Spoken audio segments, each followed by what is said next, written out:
Well, for weeks, the Biden administration defended the botched withdrawal in Afghanistan by saying that there was no other way that it could have ended differently. Yeah, but a new report in The Atlantic called Betrayal lays the blame directly at the feet of the Biden administration and their failures to properly prepare. Quote, it was too late to rely on fixing a broken bureaucracy. Catastrophe was coming. But April turned to May. American troops began to leave Afghanistan, and still the fate of endangered Afghans remained unclear. Becca Heller, a co-founder of International Refugee Assistance Project, who is now its executive director, said, you don't study a problem in an emergency. Here now, Bryan Stern, retired lieutenant commander and co-founder of Project Dynamo, a volunteer civilian group that helped rescue dozens of people from Afghanistan.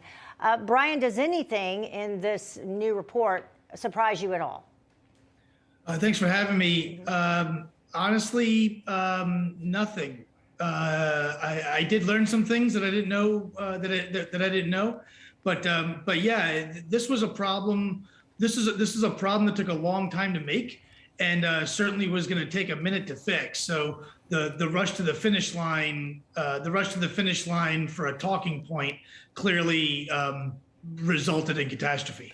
The report took issue with the administration's claims about the Afghan government. Quote, Afghanistan's fate was sealed the moment Biden gave his speech in April. No one in Washington or Kabul honestly believed that the Afghan government could survive the Americans' departure. They were done with us.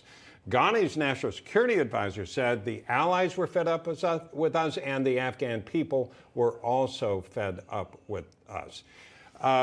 I think what bothers a lot of people, though, Bryan, is something the president said recently, and that there was no way we could have gotten out without chaos.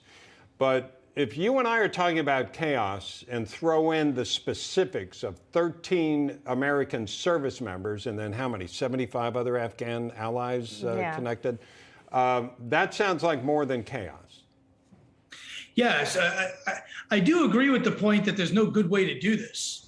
Afghanistan is hard. It's always been hard. That has nothing to do with the president, it has nothing to do with the Taliban. Afghanistan's been a hard place and a hard environment in recorded history. So that's not exactly news, but certainly recognizing the history and recognizing the hard problem set, certainly a lot of things could have been done better. Taking the guns out, taking the protection out, and leaving soft targets is probably, from a force protection perspective, not the best way to go. And we've now lived it for the last 5-6 months.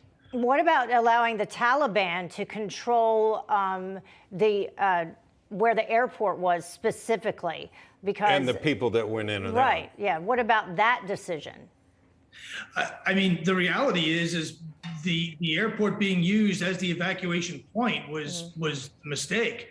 If there was a hurricane or something, or some sort of natural disaster in New York City, I wouldn't do a sandbag collection thing in the middle of Times Square. I'd put it out in Queens somewhere, or in Brooklyn or Bronx, because there's just more space. That there's a reason why JFK and LaGuardia aren't in Manhattan, because you need space to do these kinds of things. So, the airport being the main spot was not the smartest of all decisions. And as far as the Taliban being control of the streets, somebody has to be. So my opinion is that should have been U.S. military and NATO military forces, but somebody had to do it. So in that vacuum, you could have chaos, you could have a mess controlled by the Taliban, or a mess controlled by us. A mess controlled by us is the answer. Taliban would be the second choice, clearly. Bryan, before we go, do you have an update? Do you keep in touch with people there? Give us a snapshot on what's going on there, if you could. Yeah, we continue to, Project Dynamo, we continue to do operations. We did operations, we did an operation actually last night remotely. We are still fundraising. Our focus remains Americans and LPRs. We've done hundreds at this point, thousands of others, but we are fundraising. So www.projectdynamo.org, a shameless plug for us, but we are planning. In fact, we're also setting conditions, oddly enough, for Ukraine. If we're hoping not to use our skill sets in Ukraine, but believe me when I tell you that Dynamo folks have gone to Ukraine in the last few weeks, just as a prudent, out of prudence, frankly. Yeah. So we're laser focused on Afghanistan, but Bryan, when you talk about, we're out of time, but when you talk about using your skills, you're using those skills, and it's a volunteer effort because the State Department, from what I understand, is not assisting you. They didn't help you in the last evacuation, which was what, January 23rd, 25th? Right.